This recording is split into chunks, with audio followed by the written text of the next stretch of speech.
Hola Javier, ¿cómo estás? Sol y José te saludan por aquí en Radio Urbana. Sol, José, buenas tardes, todo bien, gracias por llamar. Por favor, gracias a vos Javier por atendernos un ratito. Javier, ¿cuántos años relacionado al negocio inmobiliario? Un poco más de 20 Ujú. con inmobiliaria, hace más de 10 en la Cámara Inmobiliaria y bueno, también desde lo académico hace más de 10 años como docente de la carrera de martillero, así que por distintas llegadas estoy, digamos, conociendo el rubro desde la actividad, desde la teoría y desde lo institucional, así que un poquito Buenísimo, de cada lado. buenísimo. Nos da un perfil muy interesante para poder entrevistarte. Javier, entiendo que con tantos años, como vos decís, de experiencia y pudiéndolo ver de diferentes lugares, entiendo que has visto mutar mucho el mercado inmobiliario. Es así, como vos decías antes, eh, todos nosotros no nos podemos nunca jactar de conocemos el mercado, no. Conocemos lo que pasó hasta hoy o hasta ayer. En Ujú. realidad, por ejemplo, una de mis especialidades, yo soy tasador. Y yo puedo decir que hasta ayer los valores fueron tal. Para adelante solamente puedo estimar, porque el mercado, por suerte, es dinámico, por suerte. Quizás en otros países esto es muy quieto o la tendencia siempre es parecida. Acá no, cambia la economía quizás anualmente, la situación y todo lo que viene atrás cambia y el mercado inmobiliario es parte de eso. Así que responde a veces a la macroeconomía, a veces a la microeconomía, a veces a las mezclas de las dos cosas, así que es interesante para estar siempre mirándolo de cerca para ver para dónde va. Claro, claro. Ahora vamos a hablar específicamente de alquileres, porque entiendo que el mercado inmobiliario se puede dividir entre compra y venta y alquileres. Por un Claro, lado, sí. también el mundo del alquiler es súper dinámico, ¿no? Incluso más en el último tiempo, entiendo, sin la ley de alquileres, ¿no? Sí, el último tiempo se dio para quienes son observadores, como que si alguien quiso hacer un experimento, se vieron dos facetas muy particulares. Ujú. Hasta sería diciembre del 2023, había una ley de alquileres, era bastante más proteccionista para el lado del inquilino, pero resultó ser un boomerang que lo que hizo fue lo que se llama la oferta, a los tenedores de las propiedades, digamos, esa ley era demasiado, ¿cómo decirlo?, condicionante, entonces muchos retiraron las propiedades de venta, de alquiler, perdón, las Ujú. pusieron en venta. Aquellos que no necesitan vivir de un alquiler, que lo tienen Entiendo. como una inversión a futuro y que mientras tanto alquilan. Bueno, esa ley que en teoría buscaba proteger a la parte inquilina, la terminó perjudicando. Entonces, cuando entra el gobierno actual, decide que no es ya más una ley de alquileres, que se maneje por la ley de contratos, como un contrato de compra-venta, como un contrato, cualquier tipo de contrato. Hoy un contrato de locación es mucho más libre y eso hizo que volvieran mucho de la oferta que se había retirado. Eso también ayudó, ya, también de la mano de que la inflación dejó de ser tan alocada, Ujú. volvió a haber mejor oferta, se tranquilizó un poco el mercado y ahora ocurre exactamente al revés de lo que hace 3 años atrás. Ahora sobra la cantidad de departamentos, Mm. los valores se han frenado bastante en cuanto al incremento y hoy quien alquila, si es que tiene, también tenemos que hablar que los bolsillos de la gente no están en su mejor momento, pero el que tenga un ingreso normal, ahora le es mucho más fácil elegir, encontrar y poder alquilar. Eso cambió radicalmente en 3 años. Javier, me interesa específicamente este dato que vos decís, que hace un par de años o 3 años, la gente que era propietaria de esos departamentos de alquiler los sacó del mercado y ahora los vuelven a poner. ¿En qué número está esa cantidad de departamentos en oferta? Porque de verdad uno entra, no sé, hay diferentes páginas donde ver y me da la sensación que rebalsado de departamentos en alquiler, ¿no? Sobre todo de una habitación, como esos departamentos muy del recién divorciado o del estudiante.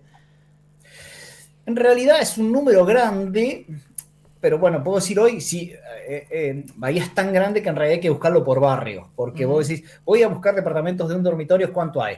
Y ya, por ejemplo, uno de los portales que más publicaciones tiene de inmobiliarias se llama Bahía Blanca Propiedades. Sí. Entonces, si uno entra ahí y busca en zona centro, aparecen hoy más de 150 opciones de un dormitorio. Mira. Pero puede tener que buscar macrocentro, universitario, Napostá, Pacífico. Entonces, cada barrio tiene una cantidad, pero porque tiene un público que no es el mismo generalmente.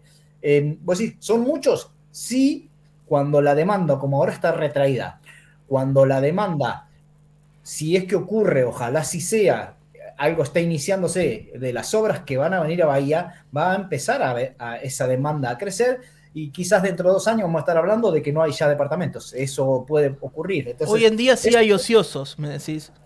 hay mucho, sí, la palabra que se suele usar es que hay mucha vacancia, pero sí, es porque se dan las dos cosas. También hay que tener en cuenta que muchas cosas han cambiado post pandemia, básicamente post pandemia. Una de ellas es que ya los centros de las ciudades no son tan demandados y la gente puede estar un poco más distancia y si tiene una buena conexión de internet y puede trabajar de su casa en algunos aspectos, por ahí no busca alquilar en el centro, sino que se puede ahorrar unos pesos, se alquila un poquito más alejado y tiene el mismo trabajo. Y las casas de altos estudios, también parte del alumnado ya no tiene presencialidad obligada. Entonces hay gente que por ahí o viene si viene de la zona Bahía, porque tiene que estudiar en Bahía, bueno, quizás no se ubica en los lugares muy cerca de la universidad y también vamos a pensar en las localidades que están relativamente cerca, Cabildo, Médano, Punta Alta u otras ciudades que se pueden hacer una escapada para un examen, el resto estarán en su casa. Entonces también eso bajó la demanda. Hay varios factores. Pero bueno, el inversor inmobiliario eso lo sabe que a veces va a tener mucha demanda y por ahí no tanto. Y bueno, el mercado es el que regula los valores. Muy bien. Entiendo, Javier, que debe haber algún sector de ese amplio espectro de alquileres que está funcionando bien. Porque ahora por ahí estamos apuntando al departamento de un dormitorio. Vos bien lo decías sobre los estudiantes, sobre esa dinámica que se ha dado sobre el trabajo remoto. ¿Hay algún sector que esté funcionando que vos decís, mira, esto funciona? No sé, las casas de 3 habitaciones, de 2 habitaciones. ¿Hay algo que esté funcionando bien? La realidad es que sí, uno cuando tira, digamos, estadística lo hace con lo que más cantidad hay y que más Ujú. demanda tiene, que son los departamentos chicos, porque Sí, la verdad es que lo que más se construye para alquilar son los departamentos chicos, sería la unidad de negocio más medible. sí. Pero sí, si nos vamos a la categoría que vos decís, ya viviendas tipo casa, no se hacen para alquilar. Generalmente es raro que haya una empresa que se dedique a hacer casas que exclusivamente después se van a alquilar. No, generalmente esas son viviendas que fueron usadas por grupos familiares por distintas razones. Ya no la usan y se alquilan, entonces hay menos cantidad, con lo cual ese mercado siempre es bastante más equilibrado. La rentabilidad que dejan siempre es más o menos la misma, aproximadamente, si yo lo voy a decir en números, el tenedor de una propiedad que la pone en alquiler, si el mercado está equilibrado, más o menos le devuelve un 5% del valor de esa propiedad en el año. ¿Qué significa? Que Claro. en 10 años ya te devolvió la mitad del valor de la propiedad, en 20 años te devolvió el 100% del valor de la propiedad. Por eso es conveniente en épocas que hay crédito hipotecario, sacate un crédito hipotecario porque si estás 20 años alquilando ya te pagaste la casa que podrías haberla pagado con un crédito. Eso es lo que generalmente pasa. Pero bueno, el mercado de las casas es el más equilibrado, el que devuelve más parejo el porcentaje de renta, pero no son inversores los que tienen las casas, son familia que le quedó la casa y que después la Sí. alquila. Son distintos los perfiles. Buenas tardes, Javier, ¿cómo estás? Te saluda Sol. Sol, buenas tardes. En ese sentido, hoy en día, quien tiene una casa porque, no sé, por ejemplo, murieron sus padres, entonces heredan, le conviene más en este momento venderla que quedársela y alquilarla. Depende, o sea, si vos me decís desde el punto de vista negocio y si alguien sabe realmente qué hacer con el dinero, no todo el mundo sabe, porque cuando hablamos de propiedades son montos muy importantes, no todo el mundo sabe manejar ese dinero. Claro, Entonces, encontrarse si con alguien eso. sabe realmente qué hacer con ese dinero, cuando digo sabe es, no se lo va a dilapidar, Ujú. sino que lo va a saber reinvertir, tiene un negocio, sabe dónde ponerlo, sabe cómo, digamos, hacer andar ese negocio, sí, le convendría vender, porque si, es más, si tiene no es el único heredero, sino que es una parte de la herencia, quedás con una sociedad, con otras partes de la familia que no siempre te podés llevar bien a la hora de hacer gastos, no todos están de acuerdo, entonces lo mejor es salir de esa herencia. Sí, claro. Eh, Porque sí, porque son sociedades obligadas que no siempre se llevan bien, pero si uno no tiene ninguna urgencia y el inmueble está en condiciones todavía usables, por ahí alquilar un tiempo no está mal, porque la rentabilidad es buena, digamos, si uno tiene satisfechas las otras necesidades, o sea, si el heredero ya tiene su techo, tiene su actividad, tiene su ingreso, no tiene urgencias, el alquiler no es no es malo, te da una rentabilidad sin mucho esfuerzo, porque el esfuerzo, digamos, lo hicieron tus antecesores, digamos, el que compraron la vivienda. Ahora, mi opinión sería, si son más de un heredero, lo mejor es vender y cada cual tratar de hacer rendir ese dinero, pero no todo el mundo lo sabe hacer rendir, eso hay que saber decirlo. Ahora, un poco, decime si coincidís o quizás lo ves completamente distinto. Yo soy inquilina y tengo alrededor un montón de inquilinos y un poco siento que nos da la sensación de que están muy caros los alquileres y al mismo tiempo siento que desde el lado de los propietarios no están en el mejor momento como para vivir de rentas o como para que les sea significativo lo que perciben por esas rentas. ¿Lo ves de ese modo? Como que está raro en ese sentido. Para quienes alquilamos es carísimo, pero para el que alquila no tanto. Sí, porque la realidad, lo que está diciendo vos, es lo que ocurre. ¿Qué pasó? Está tan depreciado los bolsillos y la moneda actual nuestra que esas dos realidades conviven. Hoy alguien, vamos a ponerlo en el caso, muchos de los tenedores de inmuebles que están en alquiler son gente que los pudo adquirir en su vida y hoy son personas grandes que les viene como digamos, un refuerzo de su jubilación. La mayoría de los tenedores de inmuebles, a lo que por ahí se piensa, muchos dicen, no, los tenedores de inmuebles son especuladores, los especuladores no compran inmuebles, los especuladores invierten en otras cosas que cambian más rápido los valores, llamarle cualquier otro tipo de cosa que sea más liquidez. Tener un inmueble no es liquidez, tener un inmueble es tener un capital que es muy difícil deshacerse rápido de él, porque lo salís a vender, no lo vendés mañana, y si lo vendés mañana se escritura dentro de 15, 20 días, entonces no es, los que tienen inmuebles son gente generalmente conservadora, que lo ha comprado con el esfuerzo de año y demás. Hoy, alguien, para vivir más o menos bien eso, vamos a poner que tiene departamento de un departamento de un dormitorio da más o menos lo que da una jubilación mínima. O sea, alguien que tiene un departamento de una jubilación mínima, agata que llega a fin de mes. O sea, lo que estás diciendo, percibe poco por el capital que tiene, porque estamos hablando que alguien que tiene un departamento de un dormitorio tiene por lo menos un capital que va entre los, voy a hablar en pesos, porque para que coincida con la jubilación, va entre los 60 a 80 millones de pesos. Y eso le devuelve en el bolsillo final, cuando pagó todos los impuestos, todo, menos de 500.000 pesos. Entonces, es cierto lo que vos, si ese propietario está recibiendo poco. Ahora, me voy al otro lado. El inquilino también está haciendo un esfuerzo muy grande, porque en muchos casos le representa casi el 50% de su ingreso, cuando históricamente normalmente no pasaba del 25 o 30%. ¿En serio, de ahí Javier? viene que ¿Tanta diferencia de ocupación del sueldo?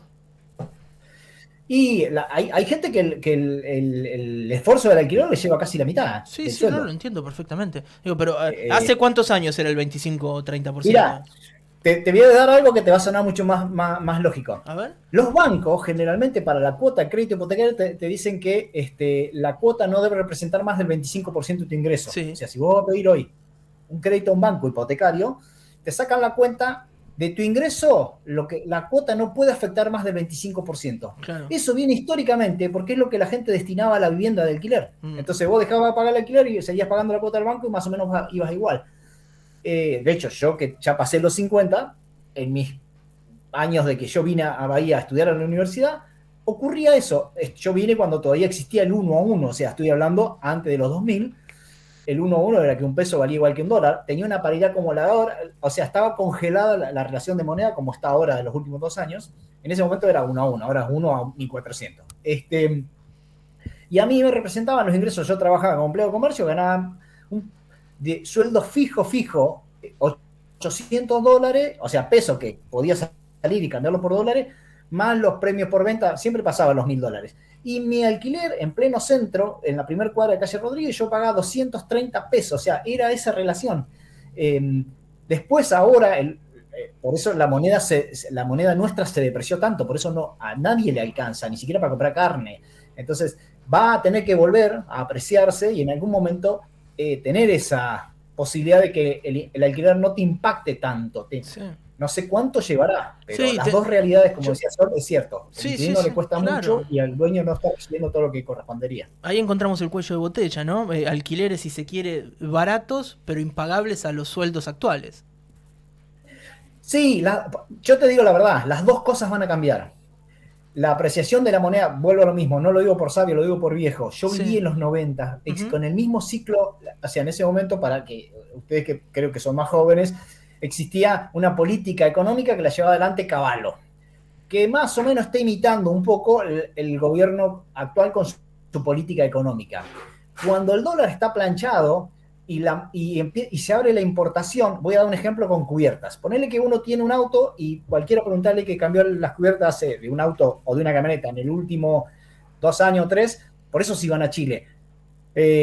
Más o menos capaz que gastó, no sé, $500,000 por decirte algo.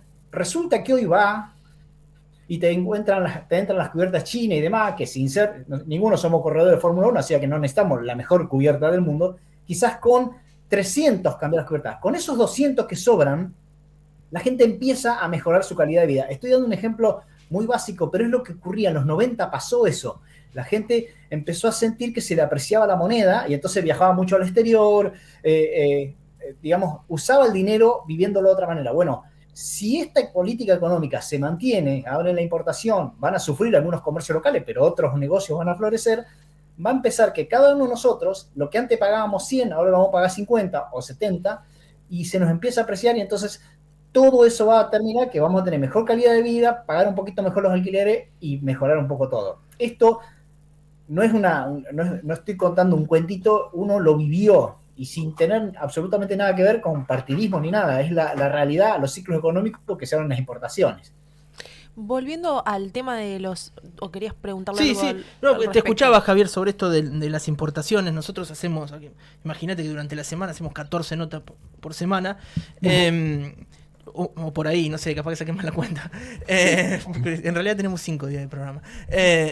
Lo hablamos mucho y nos encontramos con que eso que vos mencionás, ¿no? Que entran muchos productos de China y que verdaderamente son más baratos, está impactando de manera muy severa en muchos comerciantes que producían nacional o que compraban nacional o que incluso hasta vendían productos de diferentes índoles, pero que esas importaciones chinas los han matado, ¿no? E incluso en la Cámara de Sí, Comercio, es un informe que sacaron ellos, se reúnen ahora dentro de un rato, cierran 6 locales por mes en el centro, que son locales que quedan sí. ociosos, que hay gente que queda en la calle. Digo, tiene eso que vos mencionás, tiene un correlato que parece difícil de revertir, ¿no? No sé si me explico.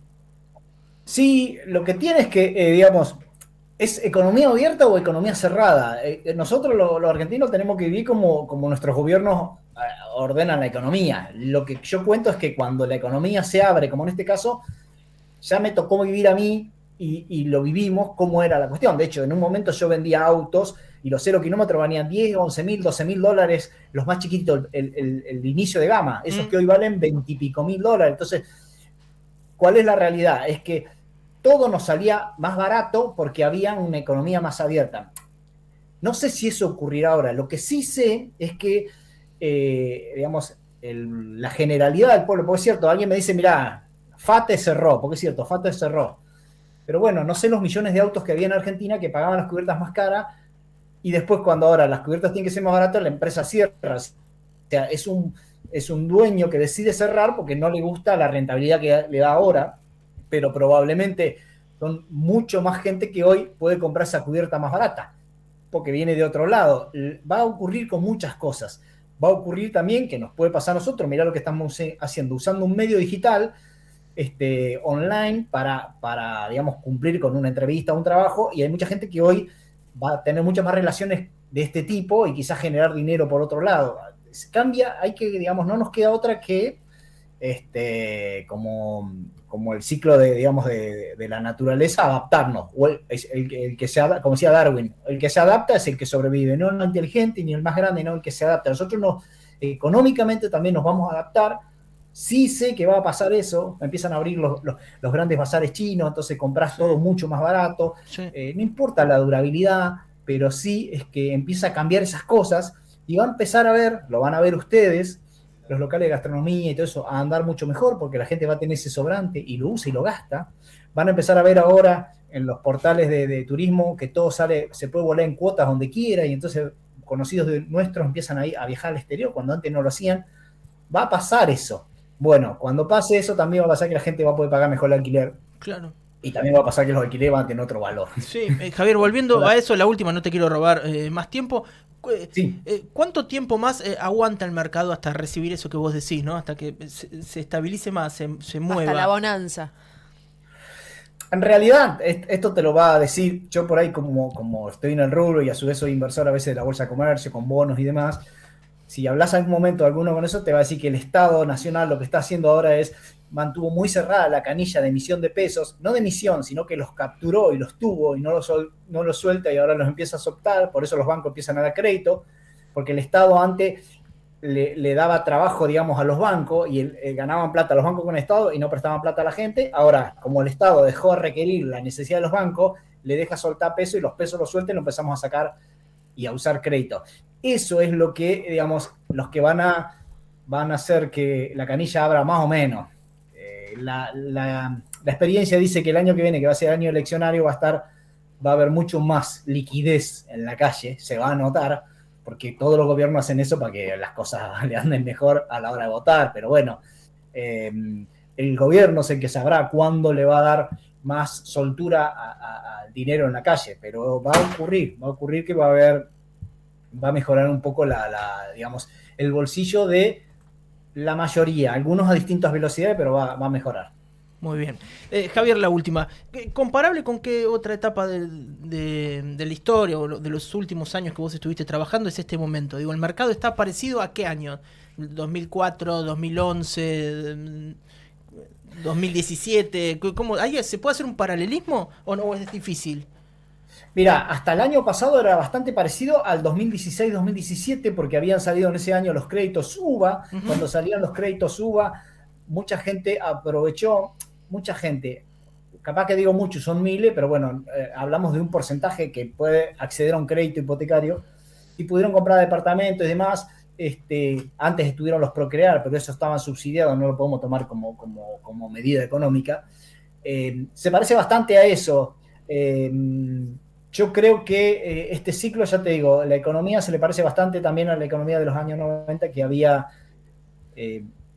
digamos, en un momento había mucho movimiento económico porque las cosas se conseguían más baratas. Lo triste de esa época en que el gobierno había hecho algo parecido a lo de ahora, había achicado el gasto nacional, pero después se lo patinaron, eso fue lo triste.